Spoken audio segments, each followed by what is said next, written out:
నా ఆస్తి పంపకాలు చేద్దాం అనుకుంటాను. దాని ప్రకారం వీలు రాయాలంతే. అంతే కదా? అంతే. ఆ మాట చెప్పొచ్చు కదా. నా ఆస్తి ఎవరెవరు పంచాలో చెప్తాను. దాని ప్రకారం వీలు రాసి సెటిల్మెంట్ చేసేయండి. సరే చెప్పు. దండ పెట్టుకో. ఎవరికి? ఎవరు దండ పెట్టుకుంటా? కాగితాలకి. కడుపు అన్నం తింటున్నావా, గడ్డి తింటున్నావా? ఆస్తి పంపకాలు చేస్తుంటే మధ్యలో దండ పెట్టుకుని రాస్తాను. ఇగో నువ్వు నోరు పరుస్తున్నావు.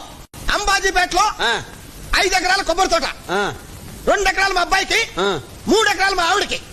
మా ఆవిడకి. మీ ఆవిడకి? మా ఆవిడ కాదు. చెప్పు. అంతర్వేదిలో 6 ఎకరాలు రొయ్యల చెరువులండి, 3 ఎకరాలు మా తమ్ముడికండి, 3 ఎకరాలు మా అబ్బాయికండి. రాశారండి? రాశాలని చెప్పు. తాడేపల్లిగూడెల్లో ఓ తాటి తోపండి, ఓ పెంకుటిల్లండి. అది నా సెకండ్ సెటప్ రాయండి. Second setup? వారిని ఇరుకుపాలెం ఫేసు ఇసకలో తొక్క.